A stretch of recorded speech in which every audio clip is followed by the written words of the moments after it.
Hello, and welcome to another issue of the XenoChat Gazette. I am one of the hosts, Tyler, along with Justin.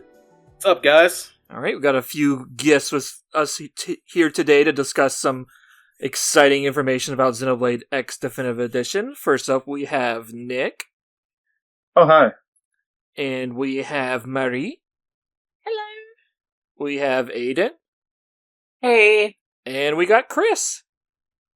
Hi. Okay, let's get right into it, because there is a lot of new information.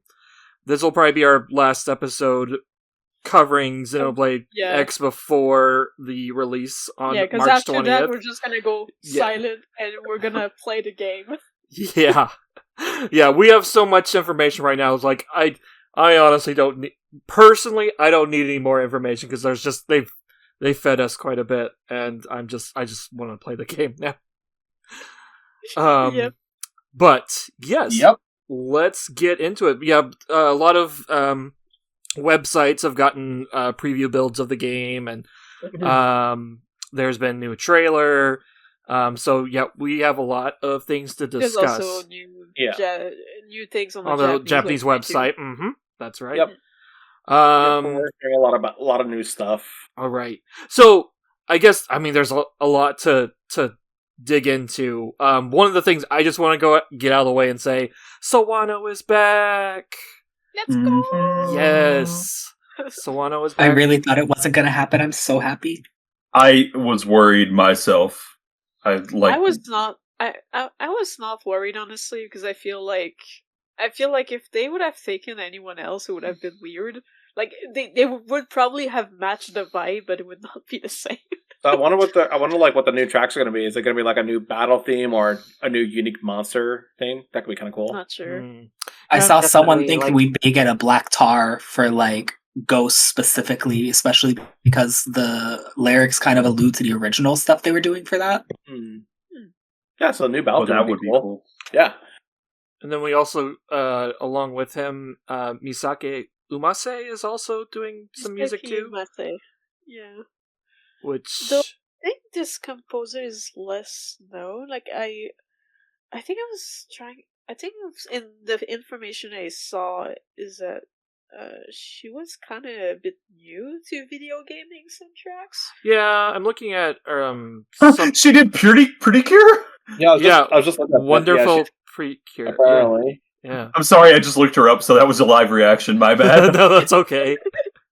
That's okay. So it's interesting, but yeah, looking forward to see what she does, though. Like, especially like since it's her first video game, I think it'll be a good opportunity for her. Yeah, and like Sawano, Xenoblade X was like his first video game, right? Or am I mistaken?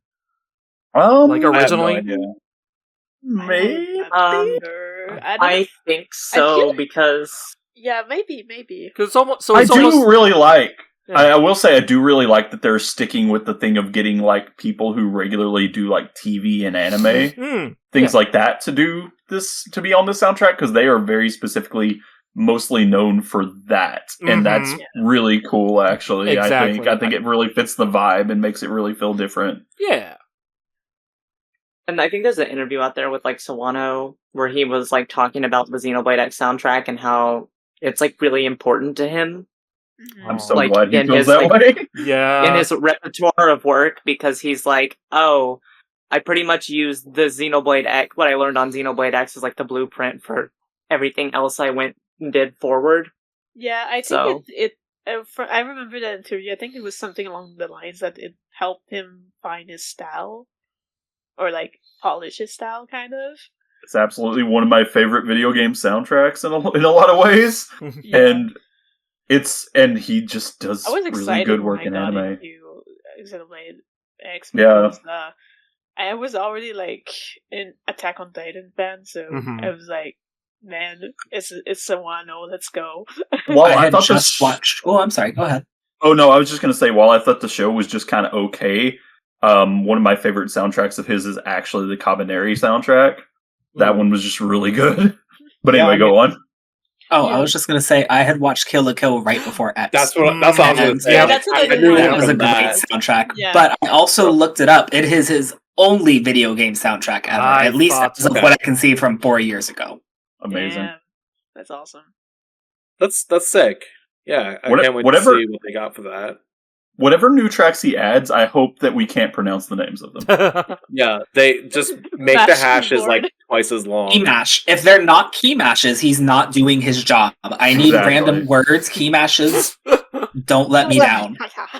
Bring the hashes back. That's what we like. Also, badly auto-translated German. Don't forget that. Would it have been auto-translated, or did he just... Well, maybe, yeah. Machine translated, my bad. He did machine translating of, like, Japanese into English into German, I think is how it went. Oh, that's how that worked. Okay. Weird. But he actually got, like, people who knew the language to sing that, right? I don't think so. I'm pretty sure, really? the Weir Fleeken singer, I think, is just I from think Japan. it's the frequent singer that he uses normally. I think Siyua, I think is her name. I can look up. Oh, okay. We can discuss it some other time. Yeah, we got a lot. What's that other guy he uses all the time? M something A or. Well, anyways, yeah. Let's move on. There's a lot. I don't know if you guys want to go in order or just pick one of the things you want to talk about most. Let's just go down the list because we got a lot of stuff. Okay. All right. Now we make the squads in online play. Yes, online. It looks more streamlined. It looks much more streamlined, as you can see in the latest overview trailer. I'll put a link in the show notes. But yeah, it looks so much better. I'm still a little hesitant about how it'll be in action, but it looks great. But yeah, it's a good name. From what I've seen, the utility of the online is more or less the same. It's just the menu is so much better to understand what is what. The only thing that is unclear on how things are going to proceed is, I think we used to use the division points to buy stuff or to get stuff, whatever, but I think they replaced that with another currency of points for the online, but I'm not sure because the division points are no longer there. Right, division points are gone. Like a lot of the awards I saw are moved to like Frontier Nav or through Exploring Mira. Yeah, we'll get to it. We'll get to that point a bit further. That was just. that was pretty much it, but we can discuss it later if you still want to. Yeah. I'm not sure what this. The intro. What I mostly like. One of the thing I did is that I watched both the old and the new intro. Oh, the opening of the game next to each other. Oh, okay. And because I was trying to see if there would be any difference whatsoever, and I was like, okay, it's basically the same, but the textures are much higher, and the sound quality is much crisper, very much better. Like it shows that it's dual audio. Like it's. I saw some people say that there was a difference, like in when like the Earth got exploded a little bit, like visually. There's some like effects that are missing. Maybe extra particles. I think I remember somebody saying that seemed to be the case, but I'm not for sure. Maybe it's just a part of whatever. That sounded like speculation. They slapped in, but honestly, I watched them next to each other. Looked the same to me too. There was not really any differences. I don't think if there was a difference, we would have seen the video before the game came out, and I think that proves there's no real difference there, to be honest. Yeah, no, there's none. Other than that higher texture of everything, there's no George Lucas style editions where you just see a random character say, it's like say something very referential to something. Alright, the next point is the MC avatar shows on the main screen, but we're careful. It's not the generic main character, it's your main character will show on screen. Yeah, it's the customized one. Like, how someone showed this is that they had panties or like the boxers on their MC, and they were showing on the main screen. It was like, oh my god, this is gold. Now you can wear your Speedo in front of your skull on the main screen.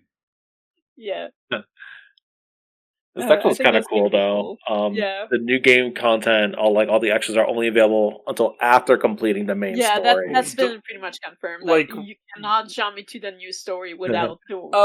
I see. I'm fine with that. Yeah, so it's not gonna be like future Future Connected, where we all just kind of like jumped into that first, or at least that's what I did. I played that first. It's especially like chapter 13, 14, 15, however many. It's just an addition to the end of the game instead, which is exactly what I wanted.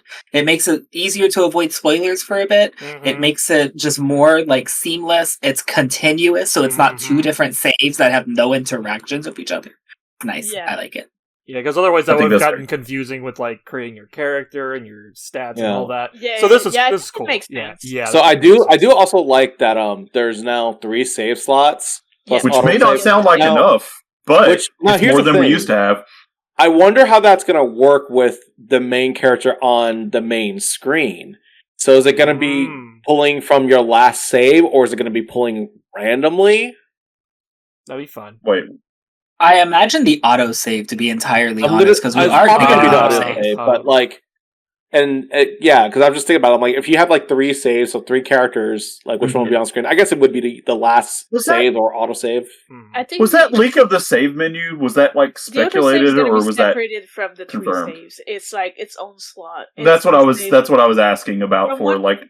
We saw that one picture and it showed like the 3 regular slots and then the autosave slot. Yeah. But I didn't know if that was confirmed to be a true like. Yeah. I think we got it from a preview. Like there's one video where it's going through the menus and the title screen specifically. From what I've I wasn't sure on that one. Was all. What I've heard of in one of the video that I've watched is it seems to work like it's saving every so amount of minutes, so maybe every 15 minutes or something it just does another save. So yeah, which is not a bad thing. Yeah, if it takes after 3 at all, I could see it being like as well as every like major POI you go to, it also saves. Because I remember 3 definitely saved a lot more than just every 10 or so minutes. If I was exploring a lot, it would start recording auto saves when I'd enter like a new colony or so. Yeah, there's probably triggers where it saves a bit more, but I feel like Xenoblade 3, there was times where I felt like it was not saving enough because I did not trigger any like checkpoint. Yeah. There's not like, and also like for people that are bothered by something like having only a few save slots and an autosave, like I do feel kind of like, that wasn't a call out. I do feel kind of like this is the kind of game where there's not really a lot of save scumming required at all. You kind of just build upon what you have at all times. I don't like. I think it will be fine. To be honest, any of the Xenoblade, you don't really need that many. Especially if there's no death. The only save scumming you would potentially do is to save on your Skell insurance. Is the only thing I could think of. Yeah, that's one thing. Yeah, but I mean, I guess I might save that. I feel like they're just gonna make Skell insurance easier. Like, I don't think there's really any save scumming to be had here. We don't have information on that yet, but like I feel like seeing how many quality of life they've done to make the game much more smoother, I feel like it will be something addressed as well. Yeah, dark Skells prepare to go into debt.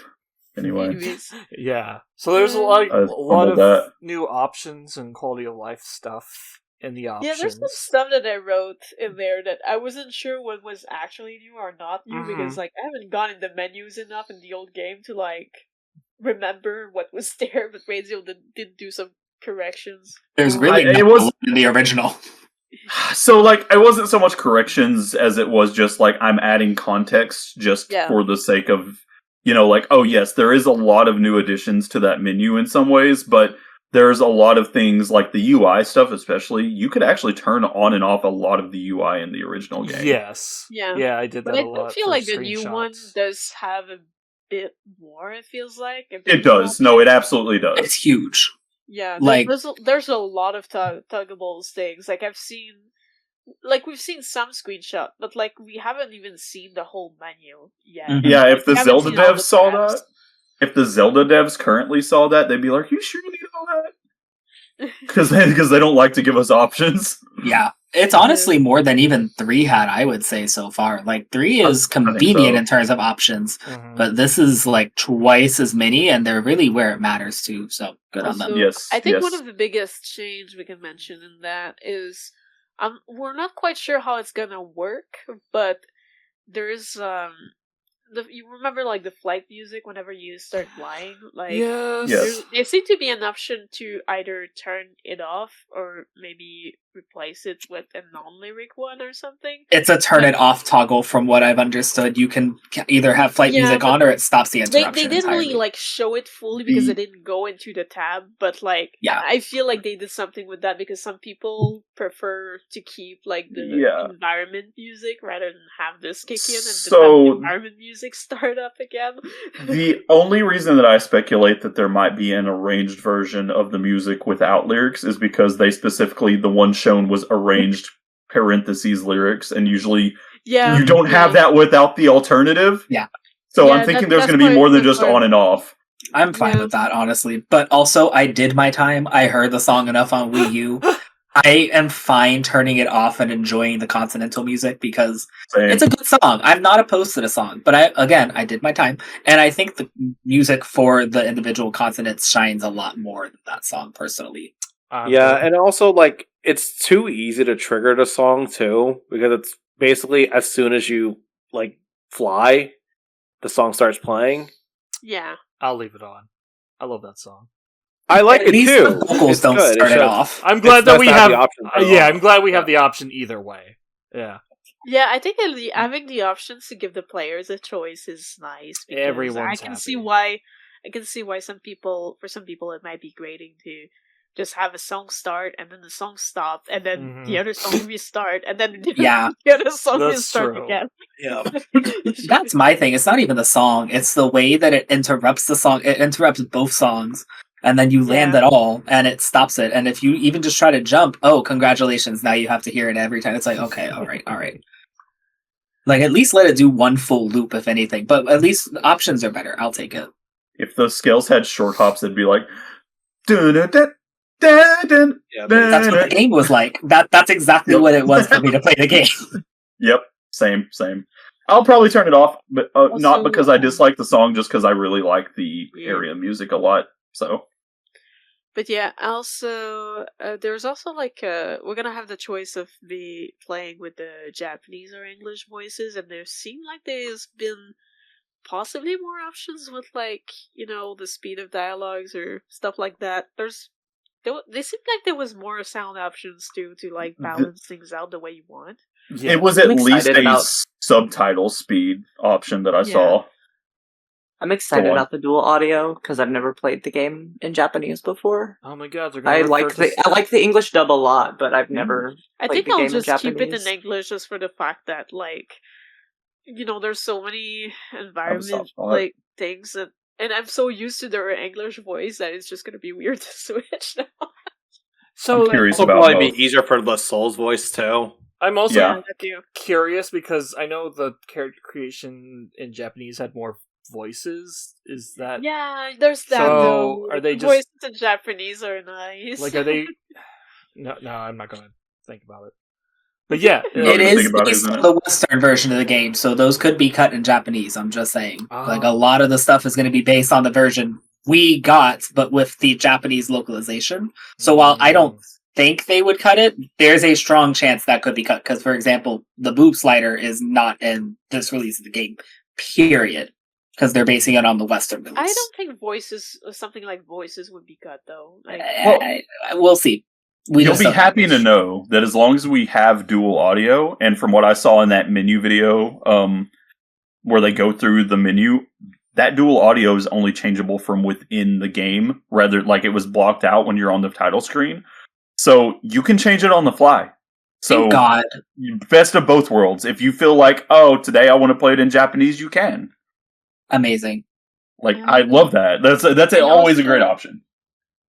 I think I've mentioned it further down when we get to it, like, we could cross it, but I think I had also written something about you can change the voice of your character or something, like, on the fly as well. So that is part of character creation, which used to be locked behind a quest, and I don't think... Wait, it's not anymore? There it is. Well, I don't know. I thought somebody said that, though. That is just kind of speculation. Of the year. Oh my god. So what I saw was somebody changed the language from English to Japanese, and when they did that, they were like, "Oh, it doesn't make sense for you to not pick your voice actor for your character when you do that." Mm-hmm. So it gave you the option to choose when you did that who you wanted. Okay, that would make sense. That's cool. So yeah, don't take my word on the character creation being at any time. You might still have to do the quest first, but in the base game, in the original game, you had to do a side quest to unlock it later. I think the video I saw this in, like, I think the person was just basically explaining that it's still possible to cheat on the fly, but maybe it's just like tied to the dual audio thing. But like Perhaps. like we might also have the option aside from that if we get tired. Say you try a voice and then you're like, oh, actually, I don't like that. The quest also could just be way earlier. From what I remember, I don't think there's necessarily anything that's preventing it from being super early. So I don't know. We could just unlock full character customization or recustomization. And it would be nice if you didn't have to go to a certain spot on the map under a bridge at like midnight every time that you wanted to recustomize your character. Yeah, that too. He needs to expand his business. He needs to expand Majora's Masket. Yeah. It's kind of funny doing that all for HRT, but at the same time, I'm fine. I've done it already. If we're going to change anything, we can get rid of the HRT machine. We can just let it be a little early, let it be a little more free, let it not be time and location locked. Or maybe just have like an extra... Let Elle sell it on the black market. Or just like have an extra extension to the quest that just like makes it more available or something like that. Yeah. I think I still do it want has to be at least until like chapter 3 stuff gets revealed to you. Are the Manon even involved? That's chapter 4, I believe. Is it 4? Yeah, where Manon come in? Yeah. It's 4 or 5.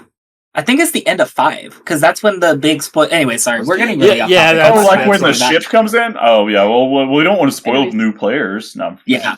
Okay. Anyway, yeah, speaking of character creation, because, we're getting, like, all these new haircuts. Which we got Pyra, Malos, Mio, Shulk haircuts. I see it.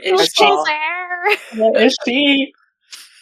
Now, I mean, it'd be sad if Cosmo's hair was gone. Like, I would love for it to still be there. Yeah, I hope they don't get rid of any haircuts because there was like the perfect Cosmo. I mean, not 100% perfect because it wasn't long enough, but it was great. Yeah, not long enough. I think it was to make it so it would not clip too much. That's what I mean. Exactly. I want, if all these other characters are going to get fancy new hair, I want a Cosmos hair. If we're going to get a Pyra, if we're going to have anything represent the old games, I feel like she's the easy answer because of Xenoblade 2 and the model already exists with the hair. Is more like, if they can do Mythra hair, they can do Cosmos hair. Easy. I saw a Shion hair. There was a Shion hair. Oh my god, wait. Oh my god. Wait, really? Okay, sorry. Okay, can you send me a screenshot of that if you ever get a chance? Yeah, I can find it. What were you saying, HK?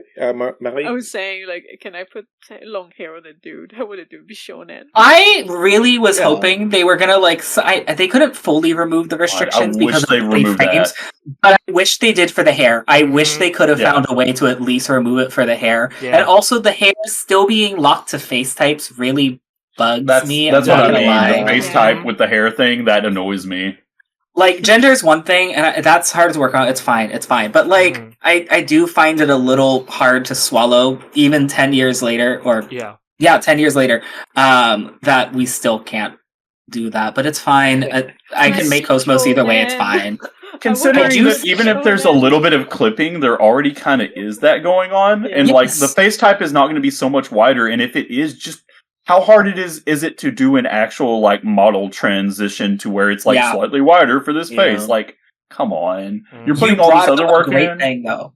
You brought up a great segue onto our points of, like, performance and such, but previewers pointed out specifically that the collision is mostly improved, so all the cars and skells that you would just run through like a ghost. No, I hope that you take, like, damage from it. I want the cars to, like, hit you and, like, bump you into the distance, because monsters did. When you ran into, like, the big, the, like, Brontosaurus ones throughout. Yes. When you ran into like their legs, they had like a spike effect where they kind of shot you off. I want the cars to do that. It would make it so fun.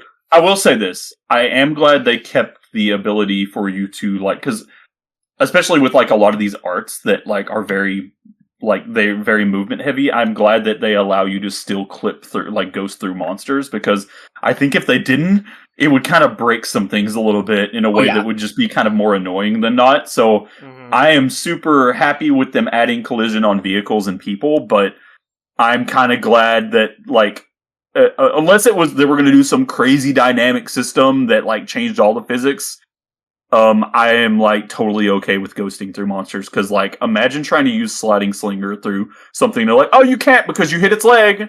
That'd be so annoying. That would be annoying. Yeah.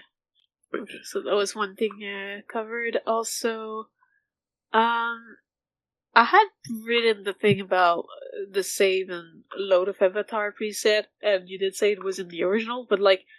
I do wonder if there is more slots for it though, because like I think there were 3 in the original. I think there were. Okay, if there was only 3 in the original, there's definitely more here from what I've seen in the video. Yeah, I thought there was more than 3. Yeah, there was more than 3 in the original, I thought, but I don't remember it being a large menu at the very least. Yeah, it was, it was at least less than number. It was like less than 10, but I don't think it was more than. Okay. Well, I do think that is the thing that got like. Change where you have more slots for it. One added note, can't wait to recruit Bose and stand in traffic. 2025. Carry that energy all year round. Anyway, sorry, go on. You're gonna be in the middle of the cutscene, you're just gonna be brought by your car. Oh, it'll be even better if they go, record one voice line. You heard it here first. Xenoblade X2, they added the physics into this because we're going to get real-time cutscenes where your characters are going to get hit by cars during cutscenes. Anyways, go on. I'm done now. Sorry. If they put some put some like Breath of the Wild physics into the next Xenoblade, it would be incredible. That'd be fun. All right, back on topic. So it looks like we're also going to get 1080p, like actual 1080p on here, 30 FPS locked, and it looks like some reviewers said that they noticed that like. Things that are far away are lagging more than they did in the original, but overall, things seem to be a little bit more consistent. What I've seen in the videos of the reviewer, I was seeing some of those lags, but honestly, in the new trailer, a lot of those lags are not really there anymore from what they've shown. So I feel like this is something that's already been fixed since the build that reviewers got. So yeah. I'm pretty sure they're gonna work right now to stabilize the game further. So I wouldn't be surprised. I really wouldn't be surprised if there's like a day one patch for this game. 100%. For sure. Like, I also do think because they have review copies. It wasn't like they got flown out. They got their review copies early and got an embargo on chapter length. I think the build they have is relatively close to final in terms of optimizations because of how long they were going to have to give and how big this game is. I imagine they wanted them to have the best experience. So I imagine the current trailer probably matches pretty close to what we're going to get with like minor changes after that. But also I wanted to point out Xenoblade X was already the highest resolution Xenoblade game at like a stable 720p, where every other one had dynamic resolution and often didn't reach full 720p, and now this one is 1080p. So I'm not shocked that we're having mild performance issues, especially because it's the Switch. Just being honest, it is the Switch. It is technically only up to 990p. Run on the Wii U at like 1 GB RAM. Exactly. Like so. Like I also am sad that certain things are performing the way they are, but also like for the series as a whole, this is kind of it's not the final version, but on a positive sense, this is kind of like the peak of the series' performance at the same time. Yeah. Like, it's genuinely really impressive what they're doing, and the fact that this is a game that used to run on a literal potato. Now it runs on a handheld potato, so, you know. Also, but, like, the point, it's also only 13.4 gigabytes now. I don't They know. managed to shrink it again. Those I don't know what wizardry. kind That of makes black a lot of magic they're sense. doing. Honestly, I don't know how they fit this big of a game into And- that small of a file. And they're reducing load times on top of that is what? Barracks the load! load times are insane. I've seen a video and it's insane. I was like, whoa. That said, I didn't see what they did. I didn't see them exiting the barracks, and that's the actual load time I'm concerned about. But I'm True. glad that at least entering the Honestly, barracks going is in or not. going out of the barracks, for me, it was always very long. It was always long. regardless. But the outside world is going to be bigger Oh, to I load think- than The real inside. test. The outside world, I think I've seen also something else somewhere where like it was loading like pretty much instantly or almost. So It was like 3 I- seconds.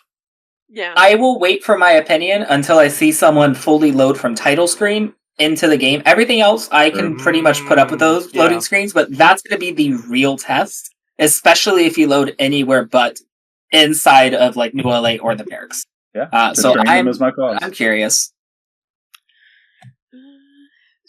also in ULA, the one thing that reviewers have seen is that they're still popping with items, like, you know, whenever items just suddenly, like, you know, appear.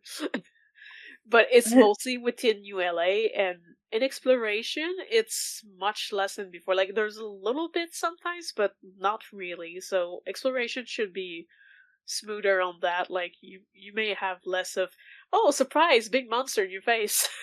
I always kind of really liked in the original game, too, as far as like the collectibles at least, how whenever you were further away from them, they would just show like that little text pointer, and then they'd turn into little crystal as you got closer to them. I thought that was like a clever way to hide the pop-in on them a little bit better.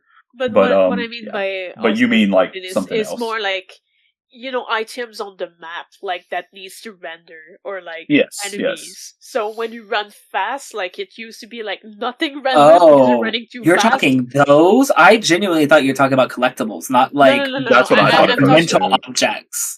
I'm talking about actual objects rendering on the map. Like, you Yeah. have pop-ins into ULA quite a bit, but like outside of it, not so much anymore, apparently. I reserve my thoughts until the final game. We'll see how it actually works. Yeah, we'll see. True. Alright. I think we'll also probably see, this is probably going to be one of those games where people with the older Switches, not because of like actual power differences, just age, this is going to be another one of those games where we see massive performance differences amongst people. So I'm also curious to see how that goes review-wise. I mean, what's so different between the old and the new one? Like, It's the new one- not the console, it's just like the aging of the systems. A lot of like launch Yeah. Switches just did not age well and are starting to have a lot of like battery issues, processing issues. It's rare, don't get me wrong, but we're seeing more and more I and don't more have of it. issues with mine so far. So That's because I you have take care of yours. So I have a launch Switch. I've taken pretty good care of it, I feel like. Mhm. The only issue I have with it is when I take it off the dock, it doesn't like die, but the battery goes all over the place. It's just like, it's your battery's dying. Your battery's dying. No, it's not. This is freshly charged.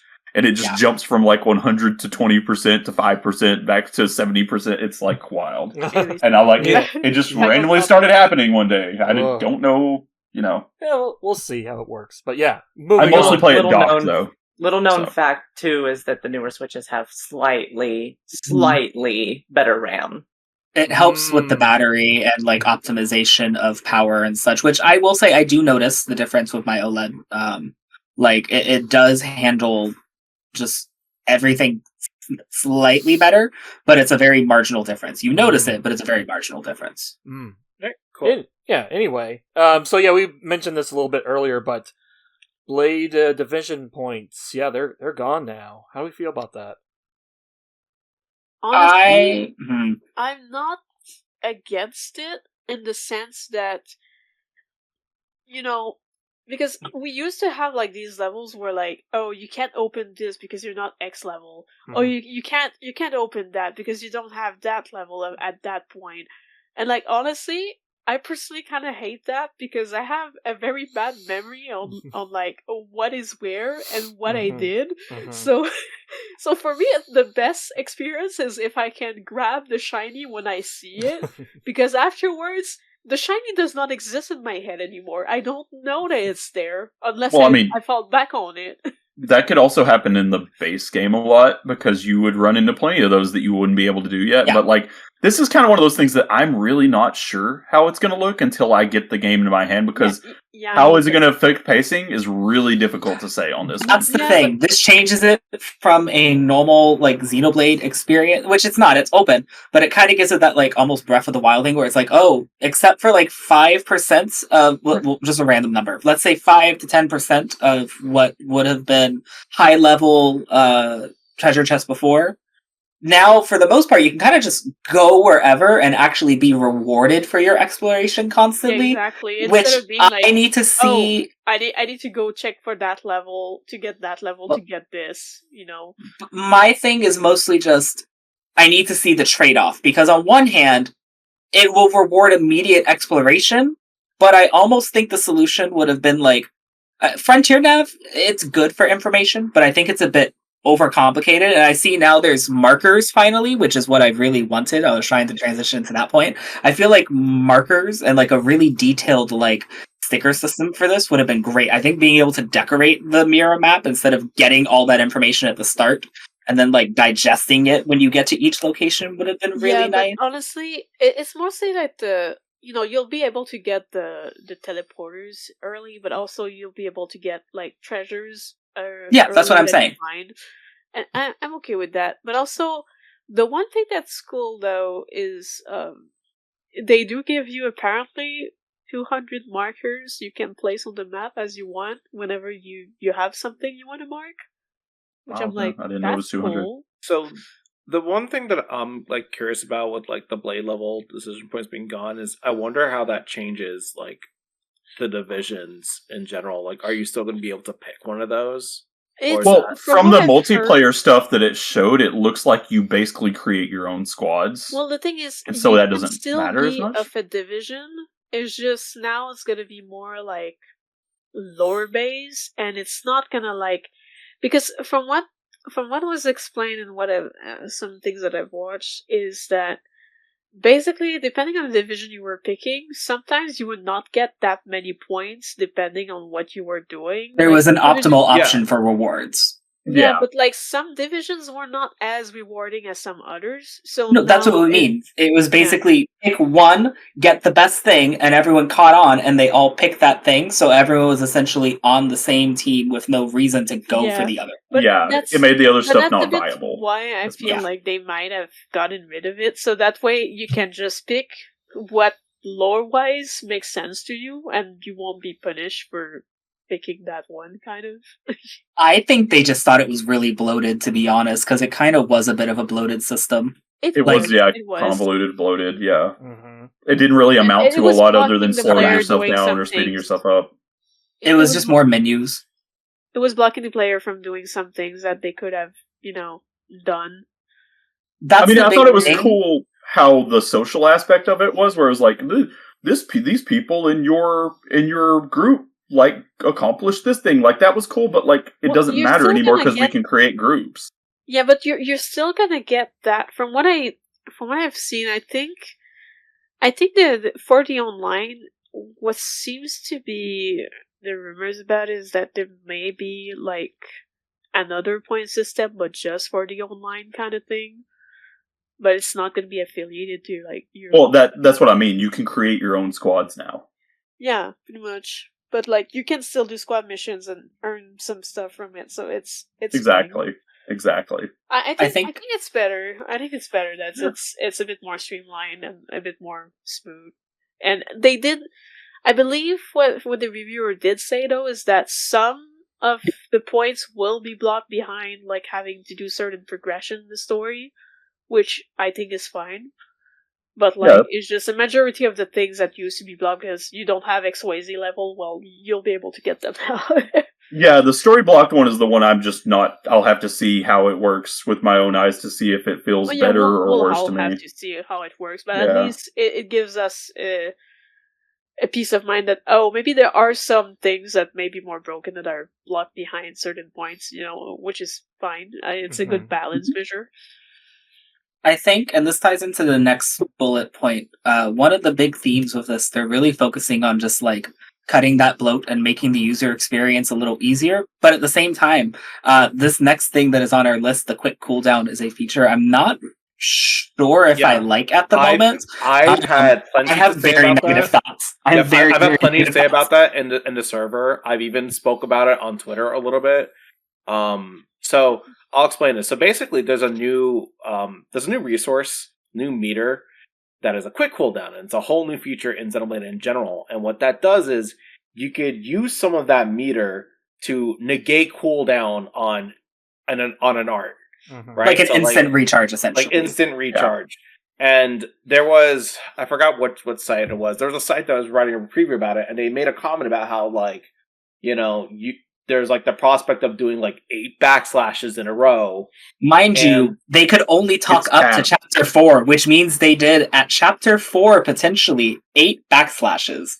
How high does this start as a resource? That's one of my big things is like, how high is this resource at the start? How easy is it to get? And I actually think this could be a cool mechanic, but I hope that what they do is they give it like a risk reward thing. Like, I think it'd be interesting. It's like, let's say, I will say from what I've seen in the reviewer stuff. Yeah. How it works is that at the beginning you have none of that. You don't start with it, so you get it later. Don't know how, but apparently you also don't get the full bar just yet. You have to build it up. Right, you have to build it up. And maybe for this build they gave them more. Fine. Who knows? Which is good. Yeah. And so that's fine. But also, the other thing that was mentioned is that certain arts or certain things will take more points from the bar. Street Fighter 6 drive meter. Street Fighter 6 drive meter. And you know what? That's good. Like, I think this could be a cool system. I just hope that it isn't too easy to break too early. Like, I get it in these games. And I get it with these games. You can break these games. Listen, the meta of Cross and back in the Wii U days, everybody was making those Jedi builds and destroying the game. I get it. But, like, you couldn't do those until quite a bit into the game. And that's the scary thing. This is tied to exploration. And remember, like I said, those barriers are kind of gone. Any tiny barriers there were, for the most part, are gone. So from what limited information we have, and we don't know until we get in, there's technically the potential for you to be able to absolutely become busted before you even start chapter 3, depending on how early this actually is, based on how much you decide to explore, which on one hand is great. I think exploration rewards are a good thing, especially in Xenoblade, because sometimes they're very not great about incentivizing you to fully explore. That's assuming the player knows that these things exist and knows how to make them work. Like, I know they exist, there's tutorials now. They have tutorials properly now. Tooltips Going to tell you to do that. That's the thing. And it's like, and this meter is always there. Yeah, and but honestly, if you're a player playing normally, that meter, what is going to help is that I don't know the number of times that I had issues where, like, the soul voice is calling for XYZ thing. Oh, it's on cooldown. I can't do it. So yes, I think that's the main reason. I think it's for soul voices rather than DPS spam, which, thank God. But at the same time, we did just have double Spinny Edge Rex come back for Future Redeem, so I do think they're on a little bit of like a crit recharge, art spam type of high right now. So I may be guilty of spamming that. Oh, me too. But I'm just not fully sure I wanted an X this early. Whereas when the game was revealed, I thought this was a way later game mechanic. I was thinking it was going to be like around the time you got Skells. And since they can talk about it in these previews, it's a relatively early mechanic. And I'm mostly just concerned because it's tied to exploration. There's the potential for every experience to be different, which is great. But that can also result in things getting broken very fast in open world games. I mean, if someone likes to be broken, I think that's fine. And also for old players that comes back and start from fresh, I think it's going to be more fresh for them to just be able to go grab the things and have fun again the way they had fun. I mean, the mileage is just going to vary. It's just, there's potential right now, and it's scary potential, and I will not feel better until I either see reviews acknowledge it, or I have the game in my hand and I can confirm one way or another. Because it's one of my favorite games. What I was thinking is, because I like this idea on paper, and I think it could be good. Like, have some faith. The way I would envision a mechanic like this, I think they should keep it the same way it is. But I think it'd be really interesting if, like, let's say you ran out of it, like, then all your arts are on cooldown, and then you have to build it back up again because you build up the gauge by auto attacking, right? So that will just kind of put you back on that loop, and then it could turn into a nice like risk reward thing where you're like, oh crap, like let me just try to kill this enemy really quick by just spamming the quick cooldown and see if like you can gamble on that, and maybe it can pay off really well, or maybe you just screw yourself. I think that could like play really nicely in Xenoblades. I would have locked it to Soul Voices personally, like only let you redeem it in Soul Voices and have like X amount per battle period rather than a rechargeable resource. Which, from what I'm understanding, it's a rechargeable resource. Yeah, it is. Has anyone? Okay, that's what I thought. Yeah. So like, auto attacking. I don't know. Yeah, We'll wait, but we'll see. Yeah, we'll see how they implement it. It's like I think it'll be fine in the end, but we'll see how they do it. Yeah, I'm not. Bring up a specific to bring up a specific example. If they don't do this right, it could rule out much need for Ghost Factory over Ghost Walker. Actually, yeah. It could fucking break that move. Anyways, let people like broken build enjoy it. It's fine. Yeah, let it just be later. I mean, if you don't let it negate other arts. Yeah, I mean, but also you could, if you don't want to break it, just don't break it. Oh, I will. If I get offended, I'll just turn it off. I wait and see. We'll see. Exactly. This is also the game where if you lost against the boss so many times, it would ask if you want to lower the difficulty, and I lowered the difficulty. I can't say I'm not going to benefit from this. It's also just like I need to see how it works. Again, It's one of my favorite games of all time. I'm just very sensitive about changes that are being made. So we'll see. That's fair. Yeah, Aidan, what were you saying? I just had a question. If anybody knew what like level progression was like is it still like exploration based? Like explore like X% of. There's no more exploration base levels. It's all gone.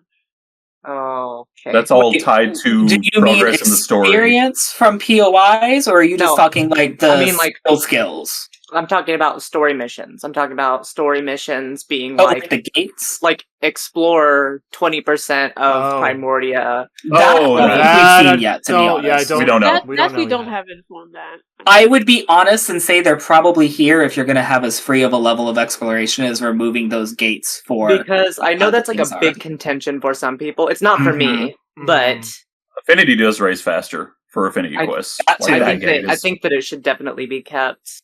Like in terms of like how the game's like pace and what it wants you to do. I think the paced up a bit is always going to be great for that. I don't think they want to remove. I think they want to make it easier to achieve what they wanted in the original, which is why I think they made Affinity easier to grind. It's why they made the parties members able to level up outside of your party. Like I don't think they're going to outright remove the caps. I think they're trying to incentivize you to reach that with the crutches, maybe not crutches, with the assistance that they've offered. Yeah, I think they're going to not remove them so much as make them like easier to not necessarily just like easier to work towards in a way that doesn't feel like you're just spinning your wheels. Like I think that's just like going to do a lot for the pacing in general is what it looks like. It's less a chore, it's more a goal now. Yeah, which makes it a lot more positive. I love because a lot of me having issues with this game was some stuff feeling like a chore. It is. I love it. Don't get me wrong. But I've also not finished the story and I've not 100% of the quests because while the quests are good, some of the stuff you have to work through really can be a chore at times. And just wait until you're in post-game. Oh, I know. I see it. No, I was going to say, just wait till you're post-game just using random spray weapons to kill as many blotters at once for some random part they might drop if you're, like, very lucky. I was doing that for Affinity and EXP grinding, to be honest, so I kind of already suffered that pain. I was doing that for part grinding. I saw they added heart-to-hearts to the map as well. So they did? Yeah, those are easier to find now. Oh my god, yes! That's good. That's very good. That. But honestly, I don't know where the map stuff was, but honestly, map-wise, I think it was within the Frontier nav, but we kind of skipped some of the details. But basically, there's a lot more markers now on the map with like information on them. Like you have pop-ups saying like, "Oh, you have a mission here. That's the mission," or like you have a pop-up for like monsters, challenges in places, and That's like so. nice. I like basically there's very informed icons all over like your map, so you can just put your cursor there and be like, "Oh, okay, there's this here. Okay, good. You don't have That to try was to my guess. biggest You know gripe. what it is." Like, it wouldn't kill them to make the information- data probes a little easier to find, too. That too, but like my issue, the map, yeah, you had icons technically, but for an entire area, it would be like, oh hey, there's a tyrant here. That's your information at a visual level. Everything else you have to open up, you have to read through, you kind of have, and it's just like, Yeah, but now, I think expanding is so good. You can put your cursor onto the tyrant and it's going to show, oh, it's this tyrant that's Exactly. That's great. With such memorable locations as FN Site 112. How, what do you mean you can't find that? But no, any changes to Frontier Nav, because like it's a good database of information, but it's a very unapproachable database of information. Any changes are good in my opinion. Mm-hmm. Yeah. But yeah, so we did mention the Affinity Oh wait, already. one last thing. We did see how it works to pull up Frontier Nav, and it actually does seem like a very good system, because I know people were worried about that going off of the Wii U. Yeah, it's I a, wasn't, it's it's a a very map. good menu. Like they did a good job with it. Mm-hmm. Oh, how will I ever use Frontier Map? I don't know, press a button? They were concerned because it's a touchscreen, and like I understood, but it was gonna be fine. It's the team who's made every game since, so like I had no worries. So wait, I have a question. Is there still touch sensitivity if I don't think so. Okay. At least in terms of confirmation yet. I don't think there has been confirmation. I think everyone who played was in docked mode so far. Okay. Gotcha. Just curious. I mean, I need to know the resolution in handheld mode is what I want to know. Yeah, because this ran on the Wii U, but it also has the battery issue, and dynamic resolution typically is to help battery length extend and such like that. So I am scared, but I will just play on TV, worst case scenario, it's fine. But I would love this to be the first nice running Xenoblade game in handheld. It would be really, really, really nice. Yeah. So anymore, if I play this in handheld, which I have recently, even though I have the battery issue on mine, but I just plug it in while I do. Which can be a little bit annoying, but it's it's that or low battery. Low battery. I don't actually have low battery. So getting back to some more new additions, so obviously we can change time whenever we want. But another a big one, probably one of the biggest, is that we can change party members whenever you want, and it looks like we could just pick them from the menu. Yes.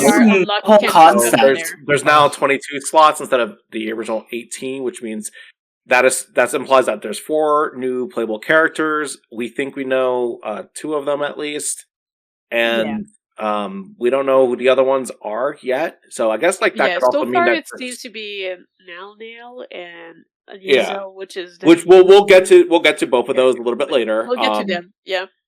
And so, that could also imply some new Affinity missions too, which is always really, really, really cool. That is our Bogan party member, you cowards. Okay, there we go. Yeah, unfortunately, like, this is one of the big things that I hope for in this, and I am going to be very disappointed if they don't do it, but I would like at least one playable Rothian. Yes, same. For what it's worth, we did have that one Japanese magazine with the chart on the front that had a few different characters. Yes. I don't remember Gajiarg actually having an icon like that in the original game, compared to some of the other characters that you had affinity and such with. So don't take it as confirmation of anything. It could just be that there's affinity content with him. Mm-hmm. However, I think they know how badly he's wanted, and I think from looking through Art of Mirror, I think they also desperately wanted it to be in. So I wouldn't rule it out just yet.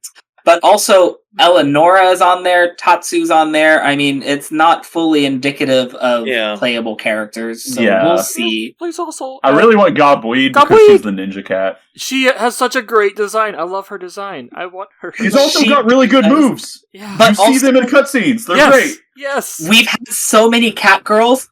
Let us have the original cat boy from Xenoblade. Let me... Fair. But also... I'm gay, so like I'd rather see him personally between the two. And I think you don't understand. I want both. Really nice. Both would be nice, but unfortunately, and kind of what was discussed a little in our notes, I think we're running really short on slots, and we'll talk more about one of those reasons later. But I think it's only going to be one of them, and I think they would pick Gajiarg. I'm going to be entirely honest. As sad as it is, I think she would come in a sequel, maybe. I think that would be amazing, but I think if they're going to pick one, they're going to pick Gajiarg.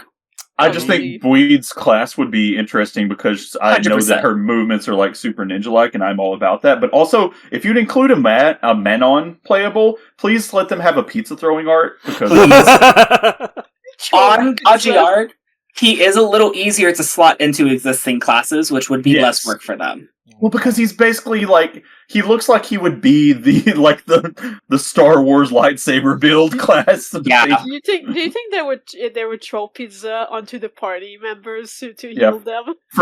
Frozen pizza at enemies, and it would just hurt them because it's icy and cold, and they don't mind. Them freeze and burn. Yeah, freeze and burn at the same time. It'd be freezer burnt pizza. Anyways, we should go back on topic. Yeah. The next point is the thing that I had mentioned earlier is, the division tickets for the online, like it's basically replaced by something called material ticket. So they basically just did another point system, as I mentioned, for the online.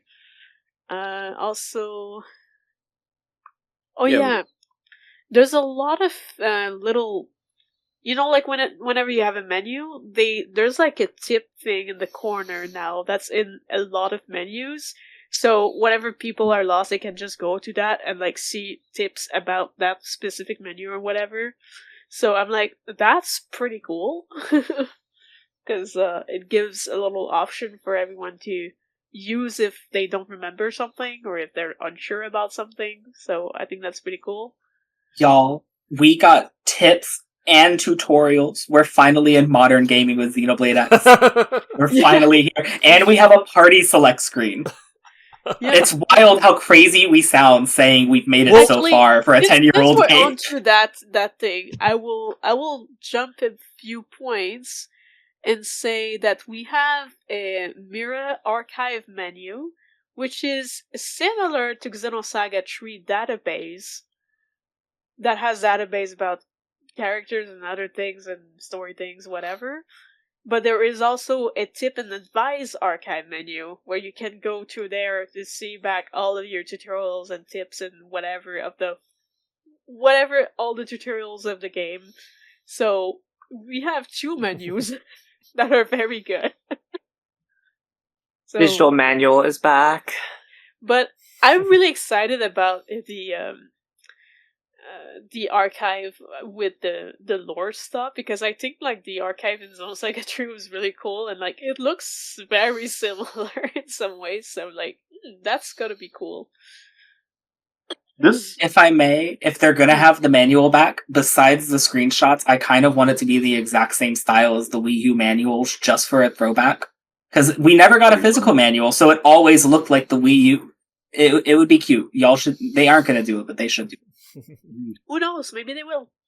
I think that the everything they're adding to this game is making it look like the Wii U version was just like the early access version at this point. It's like, oh, now we actually had QA testers that, told us, I don't understand how to do this. But it's just like, I feel like they tried a lot of things back then, and like, yes, I mean, they were definitely into, like, the complaints of the game over time kind of made like them maybe ponders on those things and be like, oh, if we do a remaster, we're gonna add it to the list. But like, it's still insane to me, like how many QOL that they've done into this game, and like it feels like they did so much more than what we asked, and it's just like, damn. Well, think about it. Run smooth. This was before Breath of the Wild, this was their first massive HD project and one of the larger Nintendo open world. Well, I guess really the open world Nintendo project. So like, it was also their first and only open world. Exactly. So they've grown from Xenoblade and Monolith. Yeah. Or not Monolith, Xenoblade and Zelda, because they assisted with both. So really, so many things are just culminating development-wise, and we get to see them grow. It's like, oh my god, yes, I love the original game, but they're making it a functioning game. So they can just add all of these, better things. It's so nice. And we have more than just a bestiary finally for information. And also they made the menus easier to read, like shop menus and armor menus. I don't feel like I'm going blind. I don't feel like I'm reading like a spreadsheet. It's so nice. It's so easy to read now. Do you think they're going to make the bestiary still where it's like, oh, you don't get to see all the drops until you fight this thing a million times? I hope they kind of do away with some of that. I do not, only because I think in general, information like that, they've really tried to like make easier to access in Definitive Edition for 1.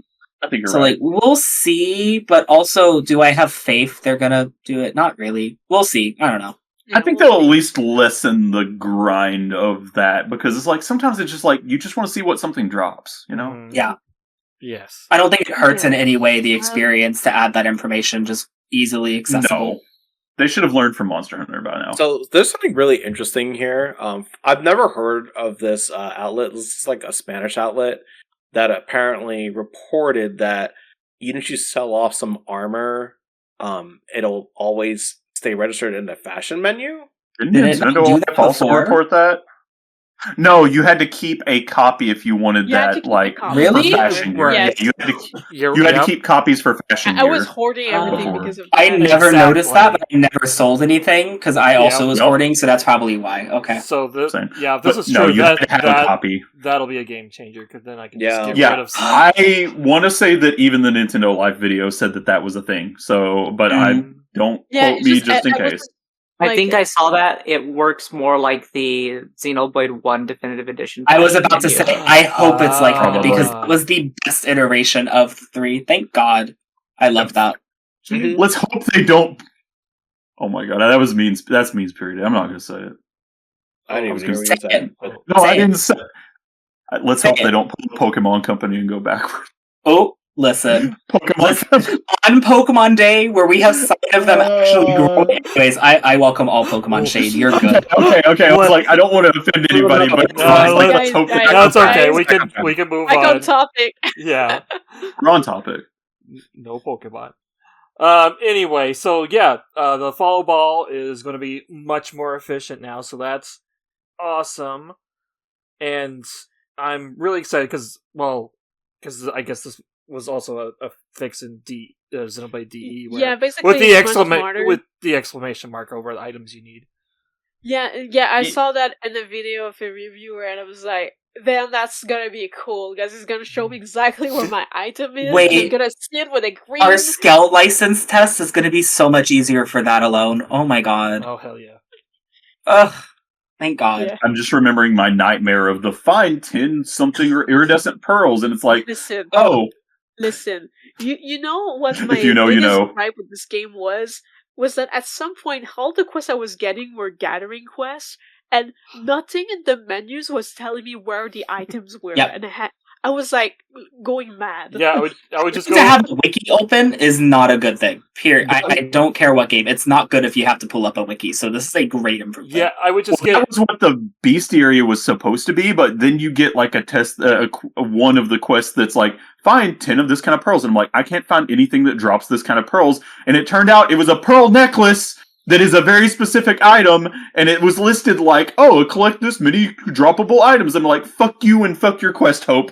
Lord. Of course it was Hope. Dude, I love her, but of course it was Hope. I do love Hope, but like, god damn, that sucked. It made you lose hope? Yes. Hope was already lost, like the key. Mm-hmm.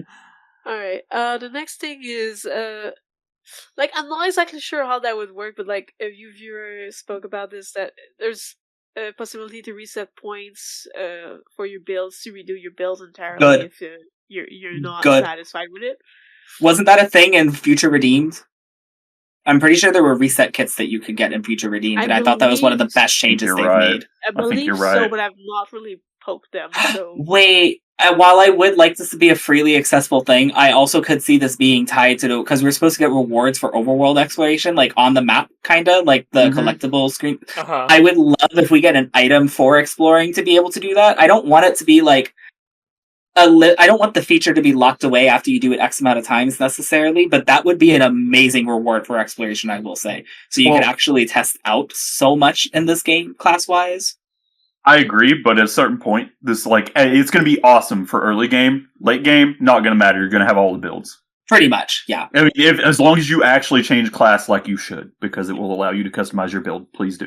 At least it won't feel like I wasted points when I go 10 levels into a class and I'm like, okay, I probably shouldn't have played this. Let me swap over. Because I swapped from Longsword to the healing ray gun class. I forget the name, but the one that has Starlight Kick. And I absolutely preferred going to that class. But for the first bit of the game, it was just a waste of points, and it's really sad. So that's a good change. Some classes are easier to get into at first than others, and that's why it's let them refund points and choose another class if they're not vibing, and they can come back to that class later and unlock that stuff whenever they're more confident. Next point. There was a rumor apparently that we might have a training mode in the barracks, but that's rumored content. Okay, I'm not. Yeah, class training. I didn't know that was rumored. I thought I saw a thing that confirmed it, but I haven't seen a confirmation myself. I don't remember. That's the reason I said that. Okay. So yeah. I have compared Xenoblade X to Monster Hunter, so if they bring a training mode, like a little training room, that would be amazing. I think it would be cool to test out certain classes or builds to decide which one to do. Having full access to the end class, because Monster Hunter, you don't necessarily get a strong weapon or strong skills, but you get full access to a menu that shows you the combos. So giving you in that training room access to all the arts you could test out and actually getting to see how the full class feels would be really, really nice, honestly. Yeah. But anyways, we'll see how that pans out whenever the game is out, because for now, we don't really have visual. We don't even know if it's true. Right. So yeah. We can add a character title to our MC. I don't know if that was a thing before. What does that mean? A character title? Say you're online and you have a title under your name. Oh, an MMO tag, essentially. Yeah. It's just a tag. Okay. Yeah, it's just a tag. You can. The emotes are returning, obviously. If we don't get more emotes, they should not have brought the game back. I was going to ask, are we getting new emotes or just? I feel like it's all the original, but at the same time, I don't know. I didn't have the old menu versus the new menu image next to each other to see, so I don't know. So there's another rumor behind embargo that skills may be obtainable faster. So that's good. But we'll see. I added that, but that is very that is based off some very vague wording where somebody who played a preview version apparently was so there's a faster way to obtain the skill, possibly, but I can't talk about it, and that's basically all they said. I don't trust it because I don't think he would have gotten away with saying that because of the timing of the embargo. So I'm thinking that was a misunderstanding. Right. And I think he may have just been talking about how much easier it was to get items or something something like that. Maybe the thing is they made it easier to get it, but maybe it's still at the same point in the story, but it might be easier. That's the thing. The thing I saw on it was worded so vaguely, it could be taken so many different ways. Right. So, even regardless if that source was actually viable or not, it's just a matter of that's just kind of I thought it would be okay to include it because, there's a few things that are kind of rumored, but it's also just we don't know based on what they said. But yeah, at least as Chris said, a lot with the item collection being easier, it is kind of true that it'll be slightly easier, but we'll see. Yeah. Also, the Overdrive UI we already mentioned last time, that there's no change to that, but it's a tooltip. Yeah, it's a good tooltip. The class trees seem the same as before from what I've seen. There doesn't seem to be any changes. I don't know if there's gonna be more classes that unlock later, but for now, the early menu that I've seen in reviewer stuff is more or less the same, just more readable. Better UI and all. Korea is apparently getting a steelbook. I'm jelly. I'm so glad we're getting a desk map. This is the second time that Korea has gotten an exclusive steelbook, because they also got an exclusive steelbook for the first Xenoblade, the definitive edition. Europe got a Xenoblade X steelbook for the Wii U, but they did. This is the second time it skipped us. Yep, and it's frustrating because I know I've been trying to track down the steelbook for the first game, and it's expensive. There is one on my watch list right now. It's not cheap. So, I've actually considered importing Cross from Korea so I can get that steelbook. Assuming it has multi-language, which I'm pretty sure it will, because I think a lot of the Nintendo games are multi-language at this point, but we'll see. A lot of the eBay pre-orders I saw did say English supports, so... Yeah, but I'm always, weary of pre-ordering a game like that on eBay, so I don't know. Also, Amazon says that, too. Alright. Alright, well, we have a B interlude. B could not be with us today, but she left some comments and let's just read them. So first thing B said, I appreciate all the publicity this release is getting, posters, flyers, game boxes, etc. Every game store I go to is well advertised. It's good. I haven't really been to a game store in a while. So I haven't seen it myself, but there's nothing else really coming out Nintendo-wise right now, which means so much of the budget, which people were complaining before, the past few days. But really, all their marketing budget right now is going to this. Only Pokemon Now because today, but it's genuinely Xenoblade X. It does. All the love. And mind you, I said this before, this is post Breath of the Wild. There's a want for this game. They're capitalizing on it. Love it. Yeah. Let's not forget about Metroid Prime 4, but... They're a bit messy. Oops, sorry. There's no marketing for that right now, though. There's no marketing for it, but it's supposedly very soon. True. All right. And supposedly Switch 1.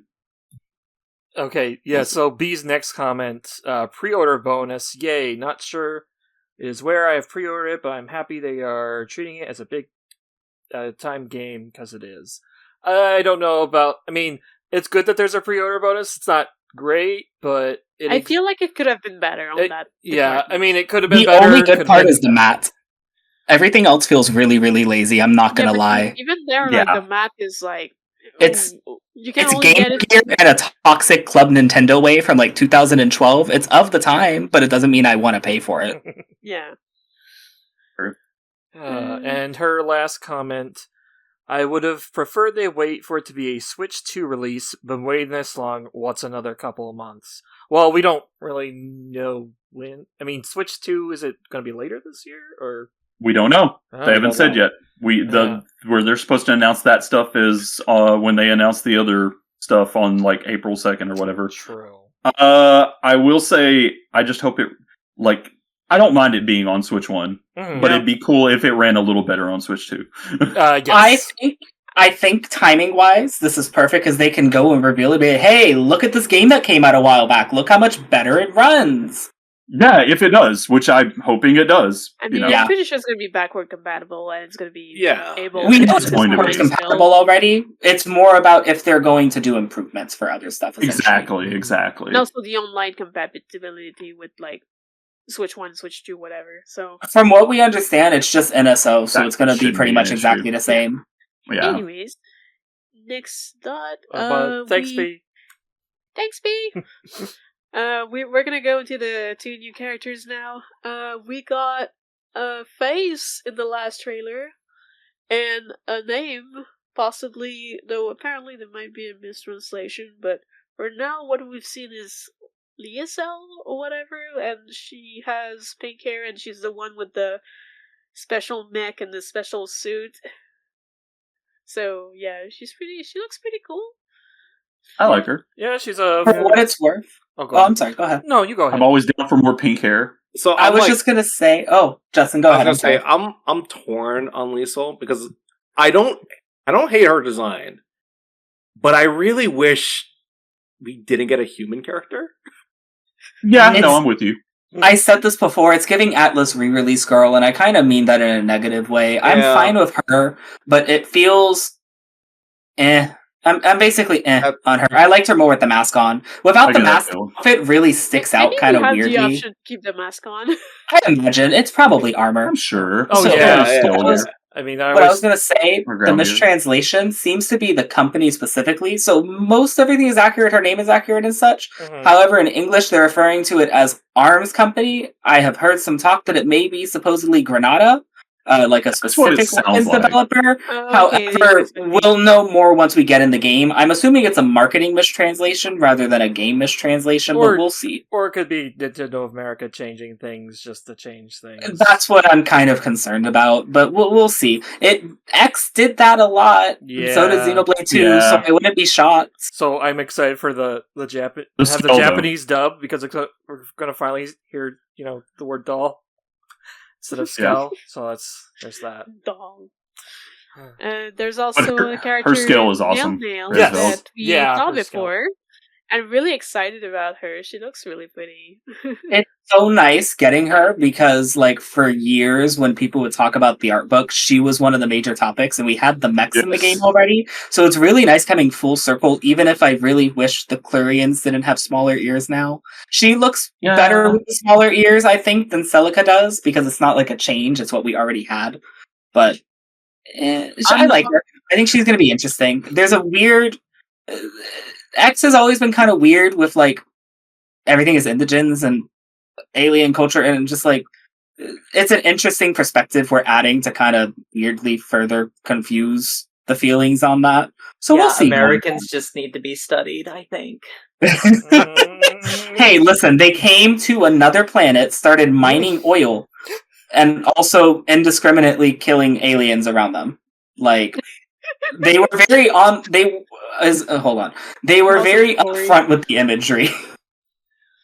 Alright. I'm a little bit. I'm kind of I don't like the ears being smaller, but at the same time, it doesn't bother me too much. I guess is how she looks much better with it than Celica. I think she looks really good. Her design is solid. The earrings, I did have a Zohar jump scare before. I've grown to be fine with it because it doesn't look like Zohar, so we're fine. This is not Alvis, Mithra, all over again. Zohar jump scare. It was. Listen. Anyways, the new trailer stuff. A lot of stuff is already mentioned into everything that we've mentioned so far from the reviewers and other things.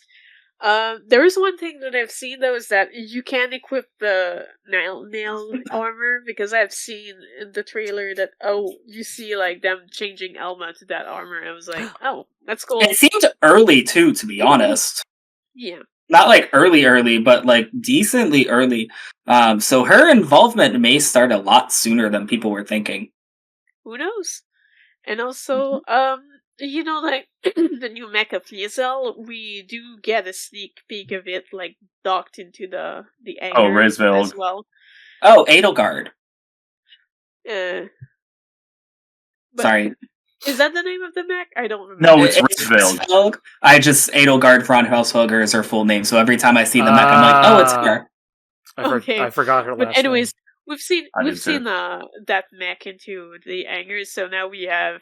Because before we've seen that mech kind of just flying around the new mech, the new mech itself. Flying mode. We didn't really see it standing, so now we see it standing, and it looks cool. It is so cool. We did get a really cool render before, I will say, of it standing. We also, I think technically it was one of the hollow models in the original game. The Neo Nail. Well, granted, the Neo Nail mechs were used in battle, but the model technically has existed. We're just finally getting, proper access and seeing it shine. And the fact that it turns into a jet plane is the best thing they've done in such a long time. Yeah. Yeah. Neo Nails just were a cool enemy that was just very little seen unless you were playing a crazy in-game stuff, but they were they had super cool movements, were super fun to fight.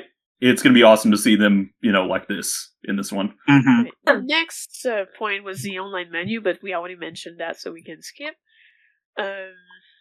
And then we fall into new story territory. Do people want to flee this, or are they okay? Spoilers! Please evacuate if you don't want spoilers. I mean, was that a 20-second video? Much to go on, but listeners, if you don't want spoilers, skip ahead. But... Both for the original game and new content, because we basically got the entire premise for the expanded content. Yeah. All right, we're going to talk about that big manta ray. The big manta ray shines lights in your face and you turn into salt. So can we talk about how Black Tar, the lyrics, are finally becoming the plot of the game properly? We're actually getting it? Yes. It only took 10 years, but finally we're getting it. We need a bigger gun, guys. Now I can come back to my comments early on. Please give us a new battle theme, Sawano. That is specific. It's rewritten just slightly to include more context for what's going on now. We're coming full circle. Ugh. But yeah, what we've seen so far within the new main trailer is that the plot seems to be that Mira is disappearing and we're going somewhere else, but it's mostly that it's getting attacked by the ghosties. I call them the ghosties, but the ghosts, it's basically the purple-esque mechs that we see at the beginning of the game. It's worth noting, we've seen the structure. If you've looked through Art of Mira, the structure from this place is a recycled concept, it looks like, the Rose Garden.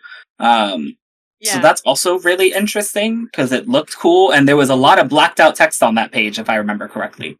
Yeah. And also... I saw what looked like the Lance of Longinus from Evangelion. It sure fucking did. I was like, either Kamaravi is here, or we got Evangelion going on in here, because where did that come from? There will be something throwing that at the barrier, and I'm so excited for whenever that happens.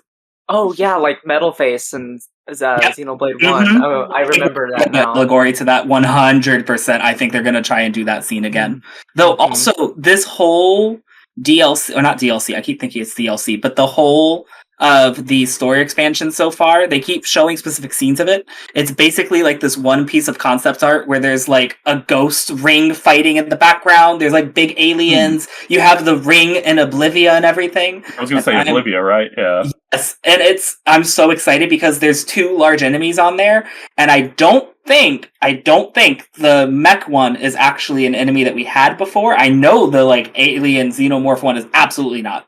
But I think the mech didn't make it into 2, so I'm genuinely excited if they are going to bring that back too, because they're definitely bringing a lot of cut stuff back, which is really neat if you read through Art of Mira at all.